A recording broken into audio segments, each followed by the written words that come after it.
अस्सलाम वालेकुम जी, मैं हूँ इसाराना और आपको इसाराना ऑफिशियल में यूट्यूब चैनल में अपना खुशामदीद कहता हूँ। बड़ी दिलचस्प आज खबरें तो खैर बहुत है, लेकिन मैं बात करना चाह रहा हूँ आज अमरीकी कांग्रेस में जो डोनाल्ड लू ने बयान दिया है। वो साइफर को तो छोड़ दें कि उन्होंने कहा कि साइफर की हकीकत कोई नहीं है और साइफर इमरान खान साहब गलत कह रहे हैं। तो सवाल तो ये पैदा होता है कि अगर साइफर की हकीकत कोई नहीं है तो साइफर चोरी करने का मुकदमा किस पे बनाया गया और क्यों बनाया गया, और फिर ये कि अगर साइफर में था ही कुछ नहीं तो फिर हमारी जो कमेटियां थी, दिफाई कमेटियां, और हम सब जो हमारी मुश्तरका होती है, उन्होंने डिमास्ट क्यों किया अमेरिका को, और एक दफ़ा नहीं दो दफ़ा किया। फिर जब शहबाज शरीफ वजीर आजम बन गए फिर इजलास के अंदर साइफर के ऊपर जो है ना एहतजाज किया गया था। तो अगर था ही नहीं तो ये सब कुछ क्यों होता रहा, ये बड़ा दिलचस्प सवाल है। या हो सकता है कि कातिल कब ये कहेगा कि मैंने कत्ल किया है, जिन्होंने इस पाकिस्तान का बेड़ा गर्क किया, रजीम चेंज में अपना किरदार अदा किया, वो क्यों मानेंगे कि उन्होंने किया। लेकिन इसमें एक दिलचस्प बात मैं आपको बताता चलूँ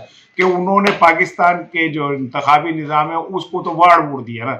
उन्होंने सो सीधा सीधा कहा कि जो इंतखाबात हुए ये एक ड्रामा थे, इन इंतखाबात के अंदर जो कुछ भी हुआ, हालांकि उन्होंने अपनी डिप्लोमेटिक पोजीशन बरकरार रखते हुए कोई इतनी बड़ी बात नहीं की, ऐसी बात नहीं की जो उनके लिए ज़्यादा मुश्किल बने, लेकिन उन्होंने हर बात का एतराफ़ कर लिया। उनका नेट बंद किया गया, ख़वातीन को हरासा किया गया, रिजल्ट के ऊपर जो है कंप्रोमाइज़ हुआ, जो इंटरनेशनल ऑब्जर्वर थे उनको तो कहीं जाने ही नहीं दिया गया, उनको बंद रखा गया। तो ये बातें तो पीटीआई और इमरान खान बहुत अरसे से कह रहे हैं। मैं आपको बार बार एक ही बात कह रहा हूँ कि ये जो इंतखाबात हुए हैं, जो 47 के फार्म लेके लोग बैठे हैं हुकूमतों में, और वो ये समझते हैं कि अब हम हुकूमतों के लिए बस अब क्या हो गई, ये 5 माह की गेम है। इमरान खान जो बात कहते हैं वो कभी भी बिला वजह नहीं कहते। इमरान खान ने कहा मैं गिरफ्तार हूँ, जेल जाऊंगा, सजा होगी, नवाज शरीफ आएगा, बरी होंगे, इंतखाब लड़ेंगे, हमें लड़ने नहीं दिया जाएगा, हमारी पार्टी को बैन कर दिया जाएगा, लेकिन इंतखाब मैं जीतूंगा। और ऐसे ही हुआ कि इमरान खान गिरफ्तार हुए, उनके ऊपर पाबंदी लगी, जेल गए, सजाएं हुई, नवाज शरीफ आए, बरी हुए, सारा खानदान बरी हुआ, इंतखाबात हुए, पीटीआई के रास्ते बंद किए गए और पीटीआई जीत गई। अब वो अगर ये कह रहे हैं कि 5 महीने के बाद ये गेम बदल जाएगी, तो वो ही मीन्स इसका मतलब है कि हाँ बदल जाएगी, और उसकी रीजन ये है कि ये जो हुकूमत है ये अगले 3 माह में एक्सपोज हो जाएगी। ये हमारा मुआशी एजेंडा नहीं संभाल सकती।